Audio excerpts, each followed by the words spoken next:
কয়দিন থেকে একটা দাদাভাই মেসেজ করে, আমি অ্যাপ্লাই দিতে পারছি না। আজকে অ্যাপ্লাই দিয়েছি। দাদাভাই বলেছে তাকে নাকি একটা মেয়ে তাকে ইগনোর করেছে, যে হিন্দু আর মুসলিম নাকি ভালোবাসা হয় না, তাকে নাকি অপমান করেছে। আমি তাকে জবাব দিয়েছি যে দাদাভাই, ভালোবাসা কখনো জাত নিয়ে হয় না, ভালোবাসা হয়তো শুধু দুটো মন দিয়ে। তাই কে কি জাত হলো সে জাত তুলে কখনো ভালোবাসা হয় না। আর ভালোবাসা যদি জাত মেনে হতো তাহলে সবাই সবাইকে ভালোবাসতো না। তাই মুসলিম, হিন্দু, ডোম, তোমার সাহা, খ্রিস্টান এইসব বলতে কিছু হয় না, সবাই শুধু মানুষ।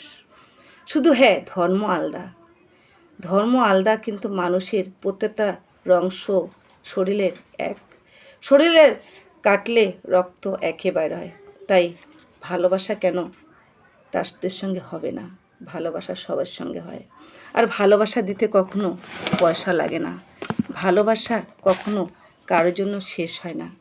তাই ভালোবাসা করতে কখনো জাত তুলে হয় না, ভালোবাসা হয় শুধু দুটো মনে। তাই যে মেয়েটা বলেছে, আমি চাই সে মেয়েটা এই ভিডিওটা দেখুক, আর দাদাভাইটাকে যে ইগনোর করেছে তাকে ভালোবাসুক, কারণ দাদাভাইটা হয়তো সেই মেয়েটাকে প্রচুর ভালোবাসে। আর আমার ভিডিওটা যদি ভালো লাগে তাহলে শেয়ার করবে অবশ্যই।